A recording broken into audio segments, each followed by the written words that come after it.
Hey guys, how's it going? Happy Friday, end of the day. Got your part three to the three-part series I was doing on hormones and how they affect your weight.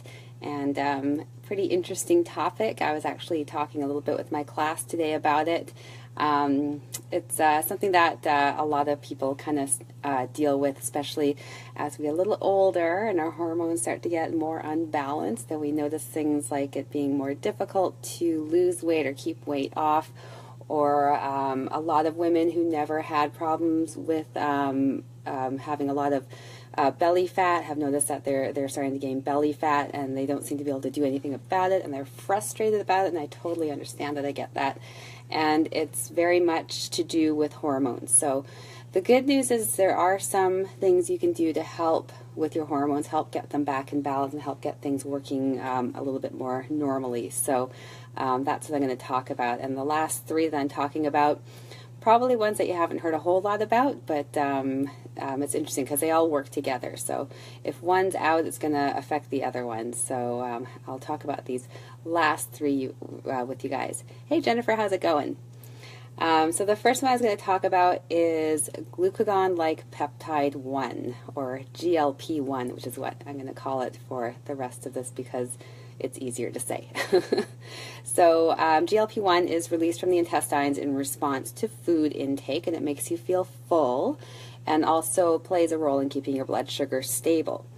So strict dieting can result in a decrease of GLP-1. So again, I've mentioned that quite a bit through parts 1 and 2, is that strict dieting doesn't work. It doesn't work. It might seem like it's working because you'll see weight loss pretty quickly when you starve yourself. That's just what happens.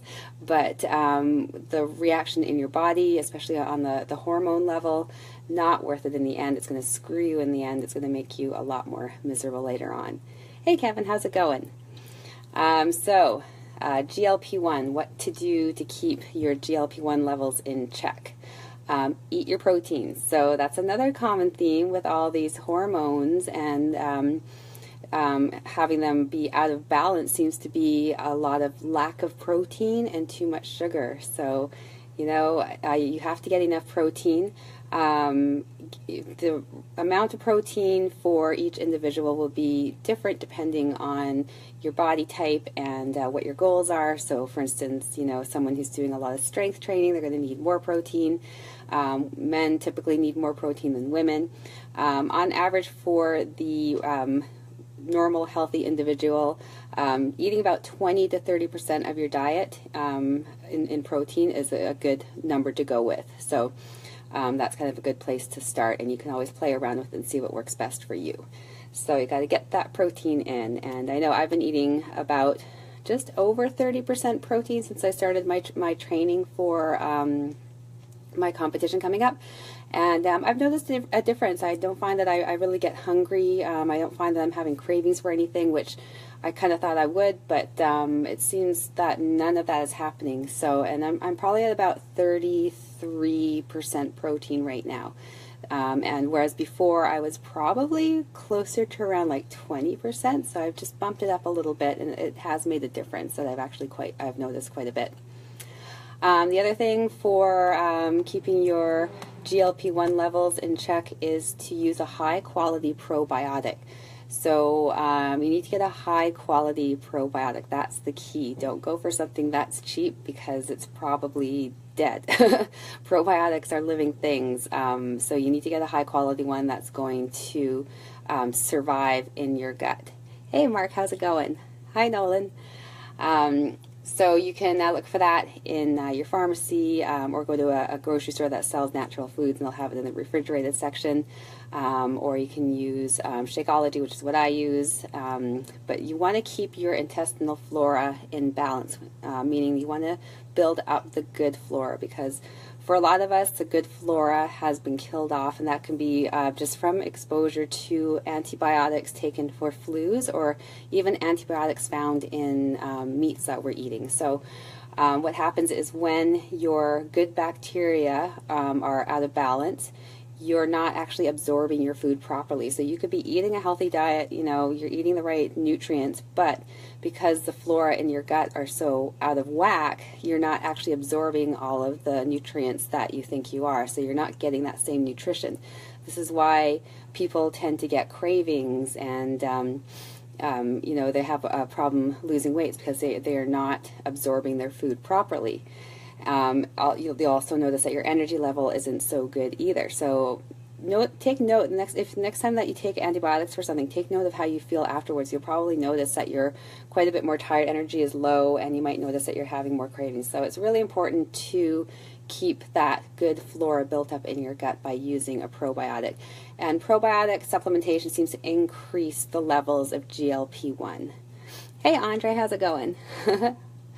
And also eating anti-inflammatory foods. So foods that cause inflammation in the body, you want to avoid those. So typically, you know, processed foods, foods that are high in sugar and that kind of thing, you want to get those out. And you want to eat anti-inflammatory foods such as salmon, leafy greens, blueberries, and garlic. I put a link in my blog where you can see a whole list of different anti-inflammatory foods and spices. There's a lot of anti-inflammatory spices that you can add to foods. So my blog, holyfit.ca, you'll find this article, and there's a link to a list of anti-inflammatory foods.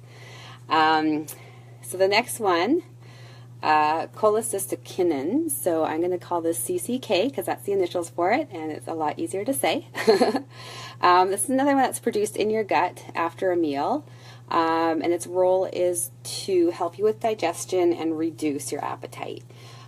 So when levels of CCK are low, you don't get that same feeling of fullness, so this can lead to overeating. So what to do to keep the levels in check? Protein again. So eating enough protein, that's a really common theme, as I mentioned. Protein is so important, and I would say a lot of people are probably not getting enough protein and don't realize it. I actually thought I was eating a lot more protein than I actually was.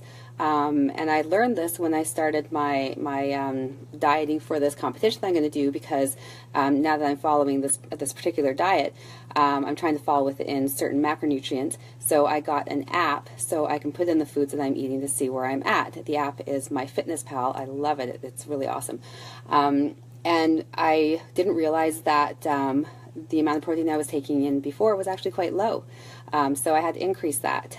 So it's worth it to use an app to figure out if you are getting enough protein, because it's so, so important. Nolan, white sugar versus brown, neither.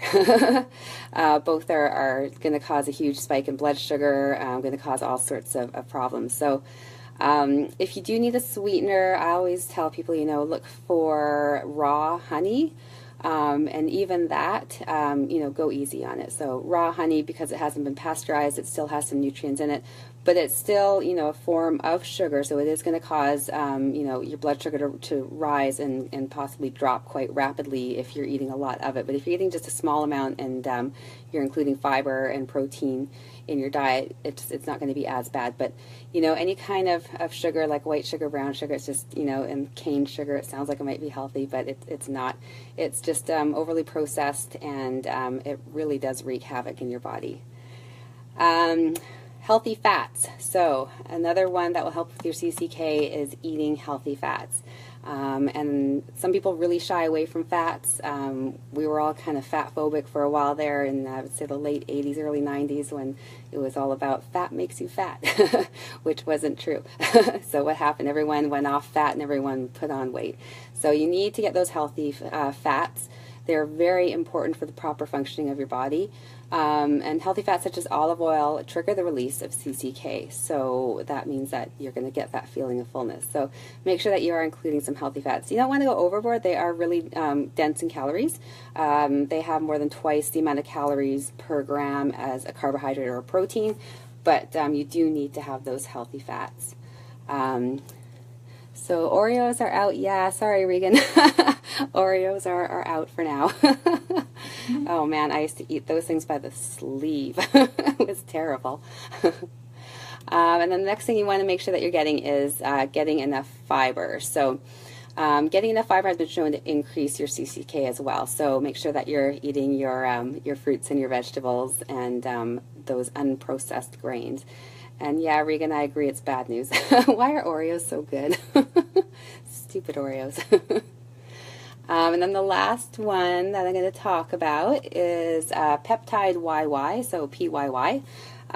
This is also produced in the gut. So all three of these are produced in the gut in response to food intake, and it helps to regulate appetite as well.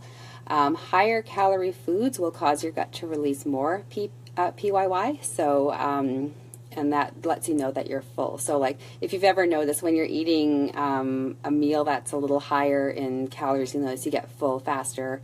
If you're eating something that's quite rich, you get full faster. That's because your gut is releasing more of that PYY to let your brain know, okay, it's time to stop eating this. We've had enough. You don't need to put any more of that into your body. So PYY, what to do? Once again, protein and fiber. So they've both been shown to increase PYY. And then also eating a lower carb diet. So I am not one to go no carb or suggest that anyone go no carb, because we do need carbohydrates in our diet. You just need the right carbohydrates. And maybe, you know, look at a lower carb diet. So elevated blood sugar may actually impair PYY's effect. So you want to stick to, you know, something that's not going to cause your blood sugar to be elevated. So sticking to stuff like vegetables, and then, you know, some fruits as well, but don't go overboard with your fruits. And also minimally processed carbs, so like brown rice as opposed to white rice, steel cut oats as opposed to the quick cooking oats, and also, of course, avoid processed and sugary foods. So that was the 3 for today. So, you know, really keeping hormones in check, it really does come down to our diet. If you're eating, you know, junk food, you're eating a lot of sugar, you're just really throwing your whole body out of whack. And the sad part of that is that it doesn't happen right away. So you could be eating a really crappy diet and think everything's fine because, you know, you're not putting on weight and you feel good and all that. And then, you know, a few years down the road, everything goes to crap, and it's because of what you did to get there. So I know it can be tough to give up stuff, you know, especially if you are used to having certain treats and stuff like that. But when you think of your health and you think of, you know, your future, like, do you want to have to suddenly be dealing with, you know, having fat around your gut and not being able to get rid of it and being frustrated? Do you want to have to deal with type 2 diabetes? You know, you got to think about these things when you're putting food into your body. And I know some people say, oh, but healthy eating sucks and you don't get to eat anything, you're eating nothing but salads. And it's not true. Healthy eating can be really, really good. It's just a matter of finding those healthy foods that you enjoy eating. And they're out there. You can eat a healthy diet that's very satisfying. And you can still indulge once in a while. It's just not on a daily basis, you know. So every day you have a choice as to what you put into your body and what you do with your body. So, you know, the majority of the time, make those healthy choices. Think about your future, you know. The thing with these little, small, unhealthy choices is you don't see the results all at once. Same with your small, healthy choices. Like when you work out one day, you're not going to wake up the next morning completely buff. It's going to take a while to get to where you want to get to. So it's those small efforts that are easy to do, but also easy not to do, that will get you, you know, to that healthy place where you want to be. And it's also those small efforts that are bad for you that you don't notice right away. They're going to add up and lead to problems down the road. NutraSweet, I don't know what that is, Andre. It sounds like it's probably an artificial sweetener. So artificial sweeteners are really terrible in our body as well. And a lot of that is because our body doesn't recognize it as a food. Like our bodies recognize food as food. Our bodies don't recognize chemicals or, you know, man-made stuff as food. So like, for instance, sucralose, they tried to sell that as being made from sugar. Because it's made from sugar, then it's good for you because it came from sugar. But A, sugar is not good for you. And B, they've added chemicals and stuff to it that your body doesn't recognize, doesn't know what to do with it. So that's going to throw everything off balance. And the calories from these things too, you know, or the lack of calories can really cause a problem, because when your body tastes something sweet is coming into your body expects there to be calories. And when there aren't the calories that it's expecting, your body says, okay, we need to eat more because we didn't get enough calories, which is why a lot of times when you drink something that's sweetened with an artificial sweetener, you'll feel hungry shortly afterwards. And that's because your body thought it was going to get some nutrients, thought it was going to get some calories, but it didn't. So now it's like, okay, come on, we need this. So staying away from, you know, artificial stuff. Try to eat as naturally as possible. So if you're not sure what to eat, if you're trying to make a decision, ask yourself if you could find that particular food in nature. So if you went hunting or you went gathering, could you find this particular food? So Oreos, you're not going to find those around in nature, so you don't want to eat those. But fruits and vegetables, you're going to find those, animal protein, that kind of thing. So try to eat more of a natural type diet. Yeah, Andrea, it does suck. I agree. Artificial sweeteners are harnessed from the sweat of demons. Yeah, I think you're right, Regan. And I used to eat so many artificial sweeteners. I used to add, what was it? I can't remember the name of it anymore. The artificial sweetener used to, I think it was Equal or something like that. I used to add it to my coffee, and I thought I was doing myself a world of good. It's like, oh, it's not sugar, there's no calories, this is awesome, it tastes sweet. And I had no idea the damage I was doing to myself. I used to drink a lot of Diet Pop that had aspartame in it. Terrible, terrible stuff. And when I look back at what my health was like, it's like, no wonder, you know, no wonder my physical health and my mental health was so messed up. The things that I was putting into my body. And, you know, the advertising for these things makes you think that, you know, it's good for you, and they trick you into, you know, thinking it's good for you and it's healthy. And, you know, typically things that are advertised on TV are not healthy. So keep that in mind. Somebody said that to me on one of my posts. They said, if you see it on a commercial, more than likely it's not healthy, and that's a good rule to go by. So natural foods are really the way to go. Yeah, Equal, Splenda, all those Sweet and Low. Oh yeah, bad stuff. Bad stuff. So no chemicals in your body. You want that good natural food coming into your body. So that's it for me. I'm going to take off now and finish up some stuff I need to do, and maybe get out and enjoy a bit of sun. Looks like it's sunny out there. Yay. So you guys have an awesome weekend, and I'll talk to you again real soon.